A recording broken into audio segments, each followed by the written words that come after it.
함께 따라하십니다. 오직 예수님, 하나님의 은혜와 평강이 충만하기를 소망합니다. 네, 아멘. 오늘 함께 추석 연휴가 시작되어진, 어제부터 이제 사실상 연휴가 시작되어진 거나 마찬가지인데, 그 가운데 예배 자리로 오신 여러분들을 진심으로 환영하면서 오늘 말씀의 제목이 누가 묶여있냐, 도대체 누가 거기에 묶여있는 걸까 궁금증을 가지고 한번 시작을 해보면 좋을 것 같아요. 여러분들은 이런 질문 혹시 받아본 적 있나요? 자유로우세요? 자유로우세요? 라고. 여러분의 삶에 지금 자유가 있습니까? 물론 이제 군인이기 때문에, 특히 용사로 왔기 때문에 당연히 자유가 없죠? 라고 이야기하겠습니다만, 그렇다고 아예 자유가 없냐? 라고 말하면 사실 그것도 맞는 말은 아닌 것 같아요. 왜냐면 잘 생각해 보세요. 여러분 투표권을 갖고 있어요. 민주주의 사회에서 살고 있어. 앞에 자유라는 말을 또 빼면 안 되지. 자유민주주의 사회에서 살고 있어. 심지어 군이라는 조직에서 제한은 받고 있지만 그렇다고 꼼짝도 없이 그냥 갇혀만 있다가 왔다 갔다 하는 건 아니에요. 오늘 당장 이 예배에 오는 데에서도 여러분들의 자유가 보장되어져 있기도 했죠. 그렇습니다. 자유라고 한다. 이것은 우리의 삶과 분리된 게 아니고 누리고 있는 거예요. 반대로 자유롭지 않다라고 얘기하면 문제가 있는 거예요. 그렇잖아요. 그렇죠? 오늘 우리가 함께 살펴볼 마가복음 5장은 사실 우리가 지난 한 주 동안 살펴본 큐티 중에 한 본문입니다. 큐티를 하셨다면 이에 대한 성경을 분명히 읽어보셨을 거고 해설도 보셨을 거고 나의 삶에 어떻게 적용할지도 한번 고민을 해보셨을 것 같긴 한데, 만약에 못 해보셨다면 이 주에 이런 본문이었구나 또 한번 리마인드 하면서 나아가실 수 있었으면 좋겠어요. 마가복음 5장은요 단순히 귀신 축출 사건이 아닙니다. 여기서 우리가 5절까지는 읽었지만 미친놈이 나오잖아요. 그 미친 사람을 하나님의 아들 예수님이 쫓아내셨어. 귀신을 쫓아내셨어. 이런 축기 사역하신 사건으로만 이해한다면 역시 뭐예요? 기적사건이에요. 기적사건. 예수님의 놀라운 기적사건. 이 정도밖에는 해석되지 않아요. 근데 사실 이 안에는 예수님이 가지고 오신 구원이 뭘까?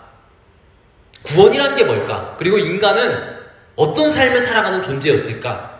인간의 실존의 문제와 구원의 문제가 이 본문 안에 녹아져 있어요. 오늘 우리가 읽었던 이 지역, 거라사 지방은요, 갈릴리 호수 동편에 있는 지역이라고 되어 있어요. 이 지역은 어떤 지역이냐? 쉽게 얘기하면 이방인의 지역이에요. 이방인의 지역. 이방인의 지역이라는 얘기는요, 굉장히 중요해요. 왜냐하면 유대인들은 이방인과 이스라엘 사람을 완전히 구분했어요. 유대인들은 자신들이 선택받은 민족이고 하나님의 구원을 받은 민족이라고 생각을 했고, 이방인들은 그렇지 않은 종족들이라고 생각했어요. 말 그대로 버림받은 종족들, 심판받은 종족들, 가능성 없는 종족들이라고 생각했어요. 근데 지금 이 지역이 어디라고요? 이방 지역이에요. 이 이방 지역을 누가 찾아가신 거예요? 예수님이 찾아간 거예요. 사실 이후에 우리가 요한복음에서도 알다시피 예수님은 사마리아 지역도 가요. 이미 오래전에 혼혈이 돼서 유대인들로부터 변절자들, 더러운 사람들이라고 이름 짓는 유대인들과 이방인의 혼혈 민족인 사마리아 사람들, 그 사람들이 살고 있는 지역도 예수님은 찾아가요. 그것도 연계시켜서 한번 생각해 본다면 예수님이 지금 구원을 위해 어떤 선택들을 하고 계신지를 한 번쯤 생각해 볼 수 있게 되죠. 특별히 오늘 이 거라사 지방 이방인 지역에서 동물이 한 종류 등장합니다. 어떤 동물이 등장하죠? 돼지예요. 여러분, 돼지는 율법에 의하면 정한 동물입니까? 부정한 동물입니까? 부정한 동물이에요. 그러니까 하나님은 율법을 최초의 이스라엘 백성들한테 줬을 때 이 돼지라는 동물을 부정하다고 얘기했어요. 그렇기 때문에 이스라엘 사람들은요, 부정한 동물을 만지지도 먹지도 않았어요. 근데 지금 이방인 사람들은 뭐를 키우고 있어요? 돼지를 키우고 있어요. 자, 그럼 이 이방인 지역은 이스라엘 사람들한테 어떤 곳입니까? 가면 안 되는 곳이에요. 부정한 곳이에요. 버림받은 곳. 죽음의 땅이라고 봐도 무방할 그런 곳이었다는 거죠. 레위기 11장에서 돼지를 부정한 동물로 규정을 했어요. 여기서 알 수 있는 건 예수님이, 유대인인 예수님이 왜 그 지역을 넘어가셨냐? 왜 의도적으로, 실수로 넘어간 거 아니에요. 의도적으로 넘어가셨냐? 여기서부터 시작해야 돼요. 그렇기 때문에 이건 단순한 치유 사건이 아니에요. 단순한 귀신 축출 사건이나 그런 이적 사건으로만 볼 수 없다는 겁니다. 그리스도로 말미암아 하나님의 능력이 인간을 지배하던 그 땅을, 그 권세를 무너뜨린 사건이에요. 더 나아가서 구원이 개인의 어떤 귀신 축출로 인해서 육신 회복이라고 하는 걸 넘어서서 이 사람이 어떤 인생을 살아가게 될 것인가에 대한 삶의 방향이 바뀌는 사건. 즉, 구원이 어떤 것이며 구원을 통해 이 사람이 어떻게 살게 되었다라고 하는 그 구원의 내용 자체가 축약되어져서 나온 게 이 마가복음 5장이에요. 이 마가복음 5장을 읽으면 우리는 구원은 이런 거구나. 구원받은 사람은 이렇게 사는 거구나. 라는 걸 알게 된다는 거예요. 네. 그 사실을 우리가 잊지 말고 오늘 세 가지를 한번 알아보려고 합니다. 첫째, 인간은 스스로 구원할 수 없이 깊이 묶여있는 상태예요. 뭐라고요? 인간은 스스로를 구원할 수 없어. 깊이 묶여있대. 깊이 묶여있어. 오늘 본문 3절에서 5절을 한번 보세요. 상태를 보세요. 이 거라사인의 상태를 보세요. 3절로부터 5절. 3절, 5절 한번 같이 한번 읽어볼게요. 시작. 그 사람은 무덤 사이에 거처하는데 이제는 아무도 그를 쇠사슬로도 맬 수 없게 되었으니 이는 여러 번 고랑과 쇠사슬을 메었어도 쇠사슬을 끊고 고랑을 깨뜨렸음이러라. 그리하여 아무도 그를 제어할 힘이 없는지라. 밤낮 무덤 사이에서나 산에서나 늘 소리 지르며 돌로 자기의 몸을 해치고 있었더라. 어떤 상태인 거예요? 아주 극단적인 상태인 겁니다. 미쳐도 이렇게 미칠 수가 없어. 죽은 사람들이 거하고 있는 무덤 사이에 거하고요. 쇠사슬이나 고랑으로도 묶을 수 없어. 밤낮 소리를 지르면서 자기 몸을 자해를 해, 돌로. 이거보다 극단적인 걸 본 적 있습니까? 굉장히 극단적인 모습인 거예요. 근데 우리는 이 극단적인 모습을 그냥 미친 사람, 또라이 이렇게만 하고 그냥 넘어가요. 그렇기 때문에 예수님이 이 사람을 치유했다라는 말이 와 놀랍다 라고는 하지만 그게 끝이에요. 그러니까 예수님의 수많은 이적들 중에 하나에 불과한 이 사건은 그냥 그런 사건이 있었나 보다 정도로 우리한테 들려오지, 이게 구원의 또 우리 삶에 어떤 의미와 목적이 되는지에 대해서는 전혀 생각하지를 않죠. 근데 제가 어디서부터 시작해야 된다 그랬죠? 예수님이 의도적으로 그곳에 찾아가신 이유가 뭘까? 그리고 왜 그렇게 행하셨을까? 그리고 심지어 치료하고 나시고 그 거라사 지방의 그 광인이 저 예수님 따라갈래요? 라고 얘기를 했는데 따라오라 그랬어요? 아니잖아. 왜 그러셨을까? 왜 그렇게 얘기하셨을까? 제자들은 다 따라오라고 해놓고서는 왜 그 사람에게는 따라오지 말라고 얘기를 하셨을까? 이 부분을 한번 살펴볼 필요가 있다는 겁니다. 일단 이 광인, 거라사의 광인의 모습은요, 죄송합니다, 저와 여러분의 모습이에요.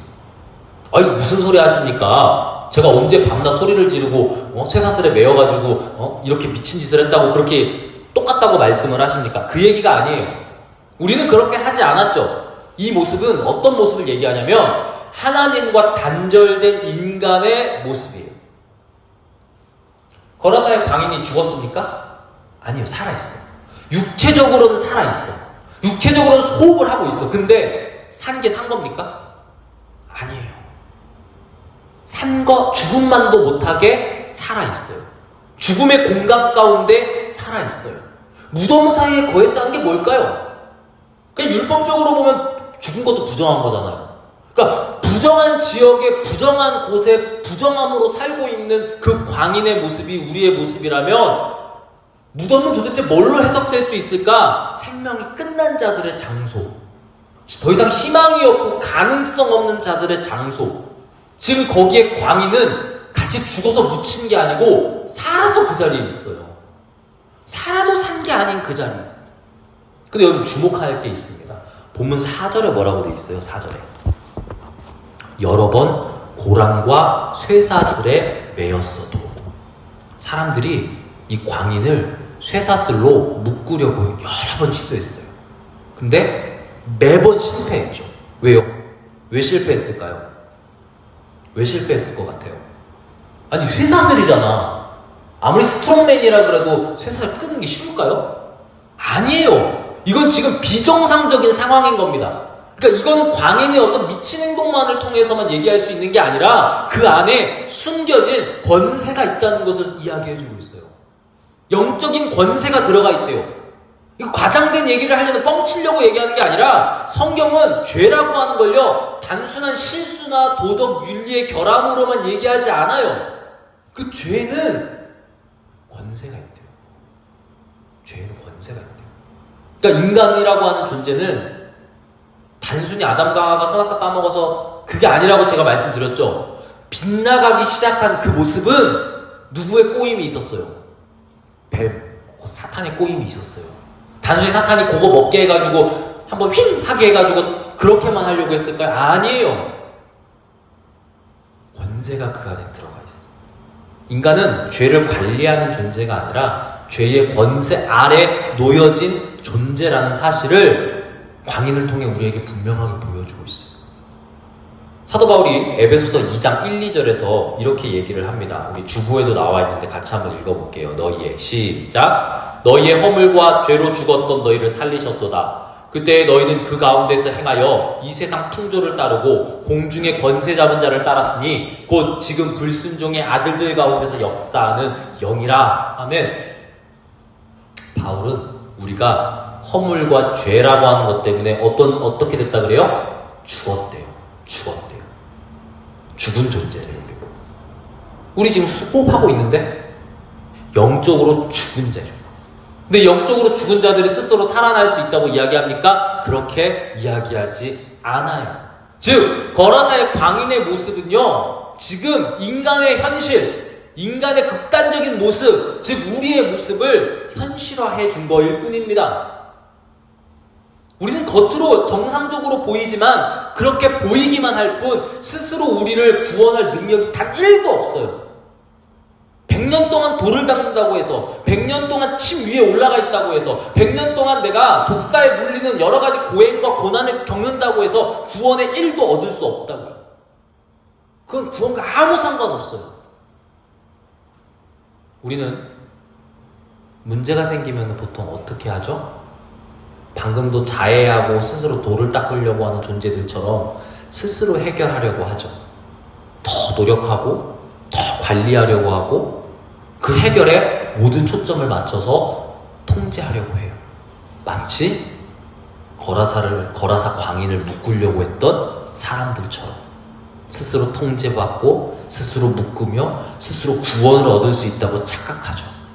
근데 근본적으로 구원을 얻은 존재가 있습니까? 아니에요. 그렇게 보여진 것처럼 보일 수 있는 사람은 있었을지 모르겠지만 도인이라고 부르며 근데 아니에요. 왜? 그건 단순한 행동의 영역의 문제가 아니라 그 안에 숨겨져 있는 권세가 있기 때문입니다. 권세가. 근데 이 얘기를 저희가 처음 하는 게 아니에요. 500년 전에 종교개혁자였던 칼뱅조차도요 뭐라고 얘기하냐? 이렇게 얘기합니다. 인간의 의지는 죄에 사로잡혀 있다. 하나님의 은혜 없이는 스스로 자유롭게 될 수 없다. 그러므로 우리의 회심이라고 하는 건 전적으로 하나님의 선물이고 성령의 사역이다. 단 1도 없다는 거예요. 단 1도. 본문 6절을 한번 보세요. 본문 6절 한번 같이 읽어볼까요? 시작. 그가 멀리서 예수를 보고 달려와 절하며 아멘. 그가 멀리서 예수를 보고 달려 절하며 누가 달려갔어요? 누가 먼저 다가갔어요? 예수님. 예수님이 거라사 지방에 갔기 때문에 이 역사가 있었잖아요. 그러니까 그가 예수님의 방문에 이제 그 치료하심에 그 구원에 반응하여 예수를 보고 달려와 절하며 예수님이 먼저 가셨어요. 그리고 거라사의 광인이 예수께 달려오죠. 예수님이 먼저 그에게 다가오신 이유가 여기에 있습니다. 뭐요? 구원이라고 하는 건 우리 인간의 시도가 아니라, 우리 인간의 도전이 아니라 하나님께서 시작하셨다. 하나님께서 먼저 시도하셨다. 인간이 하나님을 찾아가는 게 아니라 하나님이 찾아오셨다. 그러니까 우리는 거기에 그냥 반응할 뿐이다. 이게 구원의 핵심. 하나님이 먼저 시작하셨다. 둘째, 그렇다면 하나님이신 예수님께서 그렇게 사역하신 사건에 대해서 예수님의 구원은 억압하던 그 권세를 직접 무너뜨린 사건이에요. 뭐라고요? 억압하던 권세를. 우리 안에 우리를 차지하고 있었던 그 억압하던 권세를 직접 무너뜨린 사건이 뭐라고요? 예수님의 구원이에요. 예수님의 구원. 억압하던 권세. 우리가 오늘은 읽지 않았지만 지금 읽게 될 구절을 한번 봅시다. 구절을 같이 한번 읽어볼게요. 시작. 이에 물으시되 네 이름이 무엇이냐 이르되 내 이름은 군대니 우리가 많음이니이다 하고, 군대입니다. 군대. 레기온이라고 하는 이제 단어를 써요. 근데 이 레기온이라고 하는 군대, 즉 한 명의 군인이 아니고 조직화되어져 있는 이 군대를 얘기하는데, 레기온의 이 군단 하나는요, 우리의 지금 군단보다 숫자가 좀 적어요. 우리의 지금 군단은 한 2만 명 정도 되거든요. 근데 여기에 군단의 숫자는 6천 명 정도라고 이야기합니다. 이 기준은 로마의 군단을 얘기하는 거예요. 로마 군대의 기준 6천 명. 근데 여러분 6천 명이 적은 숫자는 아니죠. 심지어 지금 2000년 전이잖아. 지금은 우리가 80억 인구라고 얘기하지만 이 당시에 해봤자 얼마나 됐겠어요. 인구 얼마 안 됐어요. 인구가 폭발적으로 늘어난 건 산업혁명 이후지 사실 그 이전까지는 그렇게 막 광활하게 막 늘어나지 않았다고. 그럼 얼마 되지 않은 인구 수를 생각해봤을 때 군대라고 하는 게 6천 명인데 지금 이 귀신이 군대다라고 내 이름을 얘기한다면, 자기 이름을 얘기한다면 그 안에 얼마나 많은 귀신이 들어가 있다는 거예요. 그죠? 근데 이건 단순히 숫자에 대한 이야기만을 하려는 게 아닙니다. 여기서 군대라고 하는 단어를 썼다는 것 자체가 강하다는 거예요. 왜? 레기온이라는 이 단어를 차용해 들어왔다는 얘기는 하나님의 감동대로 성경을 쓴 사람이 지금 이 귀신이 표현하고 있는 군대라는 단어가 단순히 숫자가 많다라는 것만을 넘어서서 나는 지금 엄청나게 강력한 존재다. 누구도 범접하지 못해. 그러니까 쇠사슬을 막 끊고 그러는 거예요. 사람들이 막 묶으려고 그러는데 인간의 힘으로 막. 지금 그런 권세를 가진 존재라고 본인을 이야기하고 있다는 겁니다, 지금. 근데 어떻게 자기 인생의 가장 중요한 구원을 인간 스스로가 할 수 있냐고요. 이건 단순히 너 할 수 없어 이걸 얘기하려는 게 아니라 권세가 있고 그 권세를 갖고 있는 존재가 강하다는 데 있어요. 초점이. 내 힘으로 1도 그것을 걔한테서 뺏어올 수 없다고. 찾아올 수 없다고. 그게 우리 인간 신존의 문제인 거예요, 사실. 그게 현실이라고요. 지금 그 모습을 그걸 지금 의도해서 이 글이 지금 쓰여져 있어요. 근데 놀라운 건 그 다음 절이에요. 10절. 10절 같이 한번 읽어보겠습니다. 시작. 자기를 그 지방에서 내보내지 마시기를 강구하니라. 아멘. 웃기지 않아요? 자기가 그렇게 강력한 존재라고 얘기하면서 예수님 앞에서 뭐라고 얘기하는 거예요? 예수님 저 쫓아내지 말아주세요. 간구했대. 간청했대. 그러니까 부탁의 수준보다 훨씬 높은 겁니다. 예. 빌었다는 거예요. 쉽게 얘기하면. 빌었다. 이 장면 중요합니다. 왜? 우리의 인생을 꽉 부여잡고 있는 그 악한 권세가 누구 아래에 있다는 거예요, 지금? 예수님의 주권보다 아래에 있다는 거예요. 예수님이 이길 수 있다는 겁니까? 없다는 거예요. 귀신은 예수님을 명령할 수 없어요. 그냥 간구할 뿐이죠. 우리가 테마의 어떤 영화나 이런 거 보면 마치 그 신들의 전쟁 같이 보여져요. 심지어 조로아스터그만 봐도 선과 악의 신이 있어서 둘이 싸우는 것처럼 얘기를 해요. 근데 여러분, 그게 지금 공중 권세 잡은 자가 우리에게 주는 신의 관념이에요. 하나님 별거 아니다. 선신이 있으면 악신이 비등비등하다. 개길 수 있다. 식으로 얘기하는 거죠.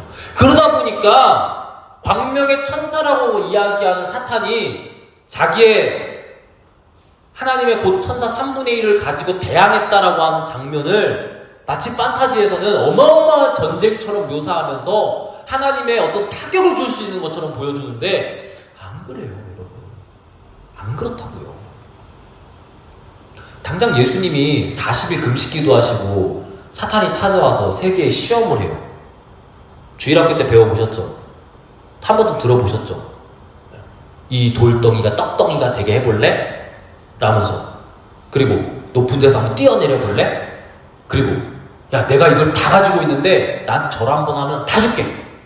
근데 여러분, 이게 단순히 사탄의 어떤 발상에서 나온 얘기가 아니라 이건 하나님께서 이스라엘 백성들한테 줬던 성경 말씀들에 대한 내용을 사탄이 꽈가지고 얘기한 거예요. 꽈가지고. 근데 그 반응에 따라 예수님은 어떻게 이기셨어요? 말씀으로 이기셨어요. 말씀으로. 근데 그 말씀에 대하여 사탄이 이건 아니야! 이건 좀 달라! 개겼습니까? 개기지 않았어요. 떠나가라! 라고 하니까 떠나갔어. 사라질 수밖에 없는 권세. 그게 사탄이에요. 예수님의 주권 아래에 있어요.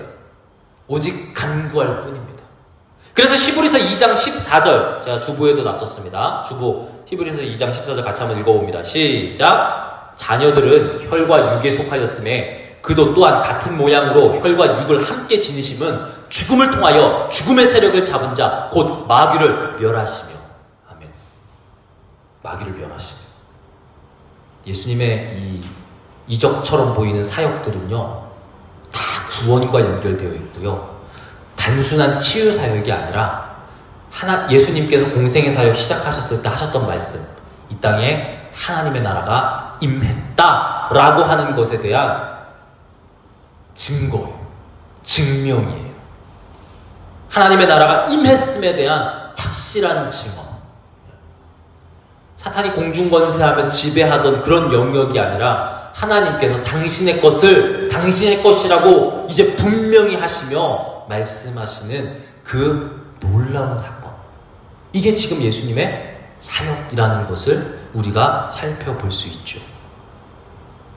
이어서 본문 11절에서 13절을 한번 같이 한번 보겠습니다. 11절에서 13절 같이 한번 읽을게요. 시작! 마침 거기 돼지의 큰 떼가 산 곁에서 먹고 있는지라 이에 간구하여 이르되 우리를 돼지에게로 보내어 들어가게 하소서 하니 허락하신데 더러운 귀신들이 나와서 돼지가 바다를 향하여 들어가매 거의 2,000마리나 되는 떼가 바다를 향하여 비탈로 내리다라 바다에서 몰사하거늘. 아멘. 간구했고 오히려 돼지떼한테 들어가겠다라고 얘기를 하니까 예수님이 허락하셨고 실제로 수많은 귀신들이 나와 돼지 2,000마리를 바다에서 몰사시키는 장면이 등장해요. 굉장한 장면이겠죠. 안 그래요? 당장 돼지 100마리만 여기 풀어놔도 난리 아니겠어요? 연병장에다가 2,000마리가 여기서 뛰는다고 생각해봐. 어마어마한 사건. 그리고 여러분 자꾸 오해하는데 우리가 먹는 돼지는요 사실 영양을 과다 섭취한 돼지예요. 그냥 옛날에 1950년대 가서 이제 집에서 돼지 키우셨던 분들이, 할머니 할아버지들이 돼지를 얘기하시면요 돼지가 되게 슬림해요, 여러분. 근데 더 무서운 게 뭔지 아세요? 그 슬림한 돼지 되게 무섭게 생겼어요. 나중에 한번 인터넷에서 검색해보세요. 뚱뚱한 돼지는 포동포동하니까 뭔가 귀여움이 있잖아. 근데 여러분 약간 비쩍 마른 돼지는요 무서워요. 근데 그 돼지가 2,000마리가 빠져 들어간다고 생각해봐요. 엄청나게 놀라운 지금 상황이 펼쳐진 거죠. 근데 왜 바다였을까? 궁금하지 않아요? 아니 바다에 들어가자마자 바로 죽지 않을 거 아니야.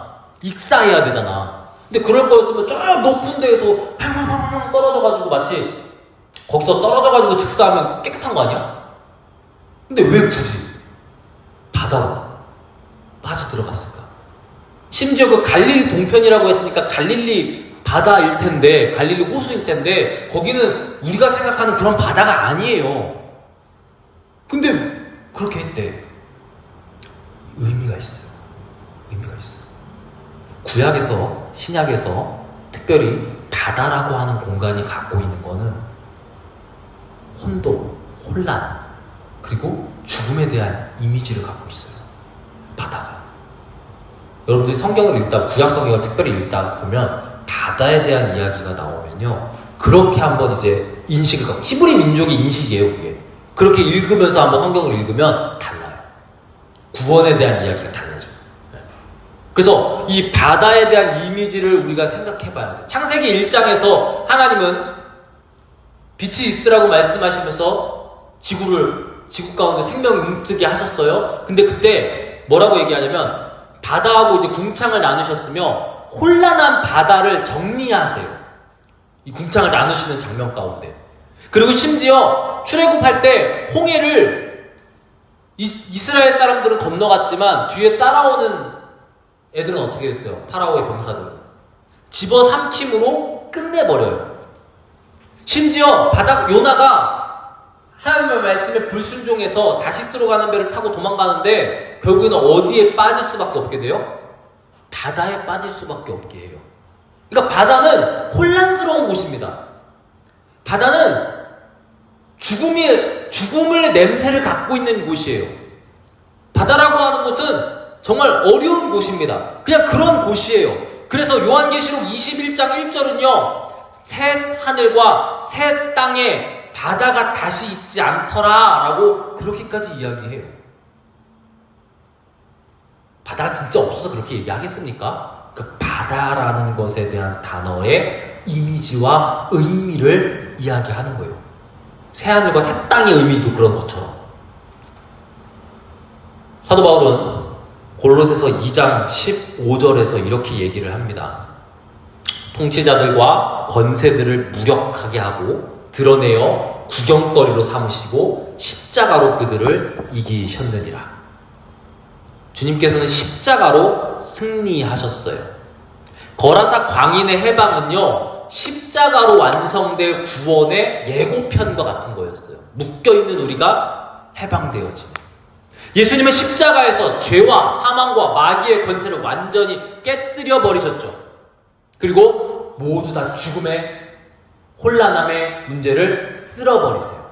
사라지게 하세요. 개혁신학자인 칼바르트는 이렇게 얘기합니다. 그리스도의 오심은 인간을 얽매던 모든 거짓 권세에 대한 하나님의 결정적인 아니오 사건이다. 다시, 예수님의 오심은 인간을 얽매던 모든 거짓된 권세에 대한 하나님의 결정적인 거절, 아니오라고 말하는 사건이다. 십자가는 모든 압제와 속박이 무너지는 자리고 하나님의 자유가 선포되어지는 자리다. 근데 역설적이게도 예수님은 거기에 속박되어서 돌아가셨어요. 그 속박되어 돌아가심 때문에 우리가 자유를 얻게 돼요. 우리에게 온 구원이 어떤 것인지를 분명히 알 수 있었으면 좋겠어요. 세 번째,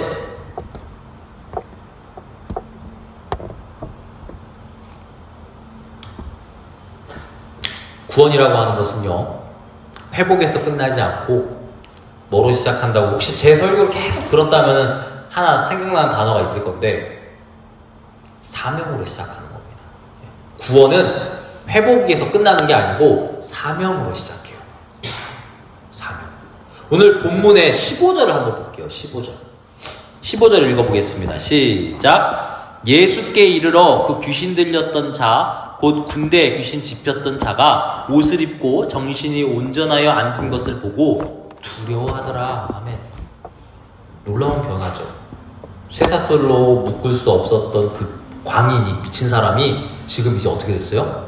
정신이 온전해졌어요. 앉았다라고 지금 여기 표현되어져 있는데, 이 앉았다라고 하는 건요, 이 헬라어 의미에서 보면은 단순히 그냥 이제 안정됐으니까 이렇게 앉았어 이런 걸 얘기하는 게 아니고 지금 정신적 안정과 평안함을 얻었다라고 하는 그 두 번째 의미가 들어가 있어요. 예. 지금 제정신이 됐다 이거야. 제정신이. 귀신 들렸던 막달라 마리아처럼 귀신 쫓아내고 나니까 질병이 치유되었는데 정신도 온전하게 되었다라고 얘기해요. 근데 더 놀라운 사건이 있어요. 뭐냐? 18절 19절 한번 읽어볼게요. 시작. 예수께서 배에 오르실 때 귀신 들렸던 사람이 함께 있기를 간구하였으나 허락하지 아니하시고 그에게 이르시되 집으로 돌아가 주께서 네게 어떻게 큰 일을 행하사 너를 불쌍히 여기신 것을 네 가족들에게 알리라 하시니. 아멘. 뭐예요?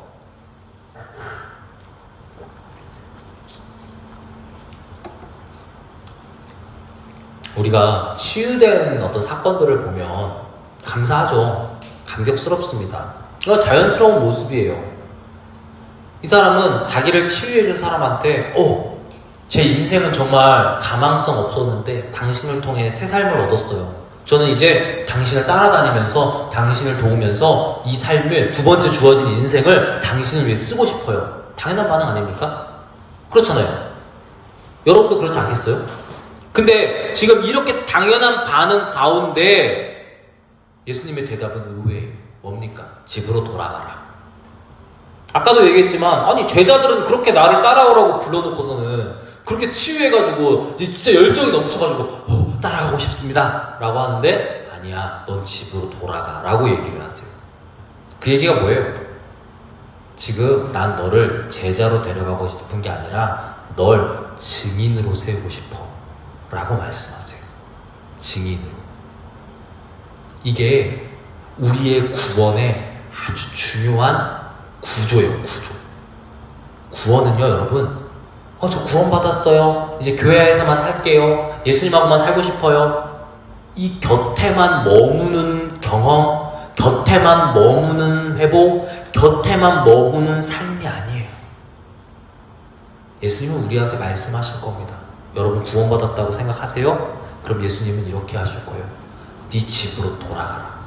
그리고 네가 어떻게 그 구원을 받았는지 알려라. 그게 증인의 삶이자 구원의 반응이자 구원받은 자의 모습이에요. 그래서 제가 여러분들한테 누누이 말씀드리는 건 못 믿겠으면 아직 그게 인정이 안 되고 확신이 안 되면 복음 앞에 우리가 계속 서야 된다고 말씀드리는 이유는 그게 인정이 돼야 그 다음에 이게 다 반응이 오는 거니까.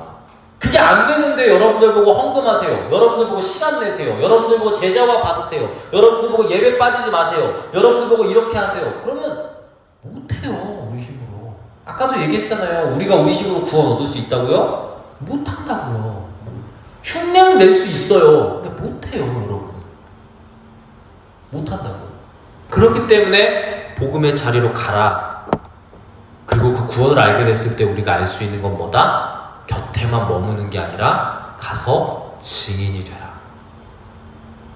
그리고 나서 20절에 이렇게 마무리하죠. 20절을 같이 한번 읽어볼게요. 시작. 그가 가서 예수께서 자기에게 어떻게 큰 일을 행하셨는지를 데가볼리에 전파하니 모든 사람이 놀랍게 여기니라.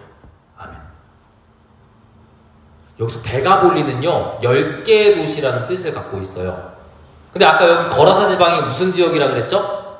이방 지역이라고 얘기했잖아요. 이방 지역. 그럼 데가볼리의 이방 지역의 데가볼리 10개의 도시 어마어마하게 많습니다. 뭐 스키토폴리스, 히포스, 가다라, 필라델피아, 게라사, 리파, 다마스커스 있어요. 들어본 이름들 나오죠?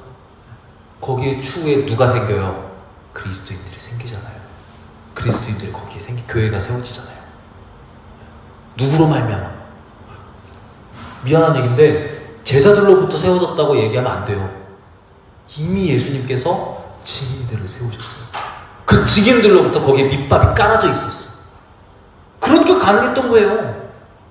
그 이적과 기적이라고 하는 내용뿐만 아니라 그들이 전하는 구원이 뭔지 거기서 데가볼리에서 예수님을 전하는 첫 증인이 이 거라사 광인이 돼요. 이방 땅에서 뿌려진 선교의 씨앗이 되었다고요. 예수님의 복음이 예수님은 보통 우리 유대인들한테만 집착했고 이제 바울을 통해 가지고 이방 사역이 막 된 것처럼 얘기하는데 아니에요, 여러분. 예수님은 다 했어요. 다. 그걸 아셔야 돼요. 그러니까 예수님이 인류를 위해 십자가를 지신 거지 유대인들만 쿵짝쿵짝 한다고 안 그렇습니다, 여러분. 신학자들 중에 잘못 알고 그렇게 자꾸 몰아가는데 아닙니다. 오늘 사건을 보세요. 유대를 넘어 만방으로 확장될 것을 예고하고 계세요. 그렇기 때문에 그 다음에 이제 있는 사도들의 행전에 1장 8절에 이렇게 나와 있죠. 주보에 있습니다. 같이 한번 읽어봅니다. 시작! 오직 성령이 너희에게 임하시면 너희가 권능을 받고 예루살렘과 온 유대와 사마리아와 땅끝까지 이르러 뭐가 된다고요? 내 증인이 되리라. 아멘. 이래서 그런 거예요. 구원받은 자는 증인이 돼요. 이건 선택이 아니고 구원의 본질을 얘기하고 있다는 겁니다. 그렇기 때문에 독일의 신학자이면서 목사님 디트리 보네퍼가 나를 따르라고 하는 책에서 이렇게 얘기합니다. 뭐라고 얘기해요? 그리스도를 따르는 자는 더 이상 자기 자신을 위해서 살 수가 없다. 그는 자신을 구원하신 분을 증거하도록 부름받았다. 즉 제자도는 편안함이 아니라 회복만을 얘기하는 게 아니라 뭐다? 파송이다. 보냄을 받는 거다. 구원은 증인이 되는 거예요. 증인까지 가야 돼요. 그 여러분들한테 계속 말씀을 드리는 겁니다. 결론입니다. 여러분은 이 거라사 광인의 이야기를 여태까지 어떻게 읽으셨습니까? 이 이야기는 우리한테 질문을 던지고 있어요. 뭐라고? 진짜 누가 묶여있는 상태인 거냐? 광인이냐? 나나 여러분이냐? 똑같은 존재라는 사실을 분명히 알아야 돼요. 그리고 누가 진짜 지금 자유로우냐? 광인이냐? 우리냐? 이 질문 앞에 서 있어요. 본문 14절에서 17절을 다시 한번 보기를 원합니다. 제가 읽어드릴게요. 치던 자들이 도망하여 읍내와 여러 마을에 말하니 사람들이 어떻게 되었는지를 보러 와서 예수께 이르러 그 귀신 들렸던 자, 곧 군대 귀신 지냈던 자가 옷을 입고 정신이 온전하여 앉은 것을 보고 두려워하더라. 이에 귀신 들렸던 자가 당한 것과 돼지의 일을 본 자들이 그들에게 알림해 그들이 예수께 그 지방에서 떠나기를 간구하더라. 마을 사람들은 지금 치유된 사람을 봤어요. 근데 뭐 했다 그래요? 두려워했대요. 그리고 뭐 해요? 떠나시기를 막 간구했대요. 떠나주세요 라고 얘기했대요. 아니 잘 생각해봐요. 거라사 광인은 미쳐있다가 자유케 돼가지고 따라가겠다라고 했지만 예수님이 너 증인 되라고 해가지고 대가볼리 지역의 첫 증인이 됐는데 정작 멀쩡하게 살고 있었던 그런 사람들은 이 이적과 기적을 보고 구원의 사건을 보고 뭐라고 해요? 두려워해요. 그리고 떠나주시기를 간구했대. 누가 묶여있던 겁니까? 광인입니까? 이 사람들입니까? 누가 자유케 된 겁니까? 광인입니까? 이 사람들입니까?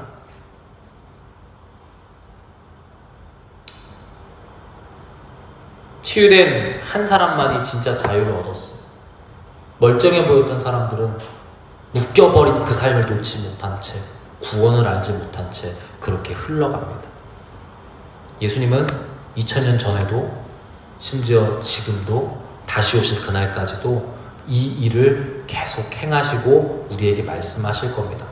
묶인 자를 해방시키시며 죽음의 권세를 무너뜨리고 우리를 증인으로 보내실 거예요. 이게 구원의 방법입니다. 여러분은 어떠세요?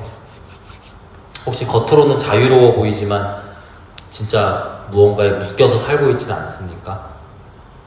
성공에 묶여있던지 인정욕구에 묶여있던지 안전함과 어떤 편안함에 묶여있던지 아니면 돈에 묶여있던지 체면에 묶여있던지 예수님은 오늘도 우리에게 거라사 광인에게 말씀하셨던 것처럼 찾아가셨던 것처럼 우리에게도 찾아오세요. 그리고 우리를 묶고 있던 모든 권세를 당신의 핏값으로 다 무너뜨리세요. 그리고 더 나아가서 내가 너를 사랑하였다 함으로 끝내지 않고 어떻게 해요? 내 증인 되라 고 말씀하세요. 편안한 자리에서 머물게 하지 않으시고 우리를 각자의 삶으로 돌려보내시죠. 여러분들도 이 예배의식이 끝나고 모임이 끝나면 다시 생활관으로 돌아갈 겁니다. 그리고 단순히 생활관에 돌아가는 것뿐만 아니라 외출, 외박, 휴가 때 여러분들의 집, 동기들과의 모임, 선우임과의 관계 모든 영역으로 흩어져 가겠죠. 그 자리에서 주님께서 여러분에게 말씀하시는 내용은 어떤 것이 있겠습니까? 주께서 우리에게 어떻게 큰 일을 행하셨는지 그 일을 증거하게 하실 겁니다. 그 사실을 잊지 않는 저와 여러분들이 될 수 있기를 간절히 원합니다. 적용 질문입니다. 첫 번째, 주보에 있어요. 난 지금 묶여있지만 혹시나 그걸 정상이라고 생각하고 있지 않나요? 내가 스스로를 통제할 수 없다고 생각하는 영역은 어떤 게 있습니까? 두 번째, 예수님의 구원을 경험한 후에 나는 그 일을 내가 있는 자리, 그 자리에서 하고 있어요? 아니면 그냥 편안하게 나 혼자만 이라고 생각하고 있습니까? 세 번째, 혹시 나는 거라사 마을의 사람들처럼 변화보다 안정된 삶을 더 붙들고 있지는 않습니까? 그래서 예수님이 내 삶에 오시는 것을 환영하기보다 혹시 두려워하고 있지는 않나요? 이 부분을 한번 우리가 놓고 생각해보며 주님, 제가 혹시나 주님과 관계 없었던, 떨어져 있었다면 오늘 다시 한번 주님 복음 앞에 서고 하나님 앞에 설 수 있기를 원합니다. 그렇게 구할 수 있었으면 좋겠습니다. 오늘 결단 찬양으로 다시 복음 앞에라는 찬양, 예전에 한번 찬양 해봤었는데 이 찬양의 가사를 한번 우리가 생각하면서 올렸으면 좋겠어요. 가사를 한번 생각하면서 우리 함께 찬양하기를 간절히 원합니다.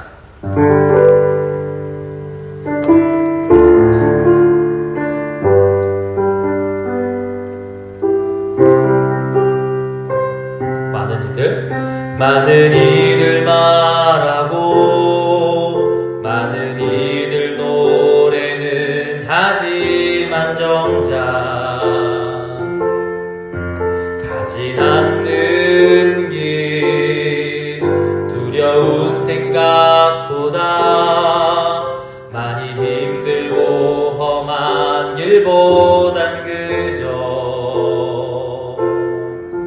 말로만 가려기에 점점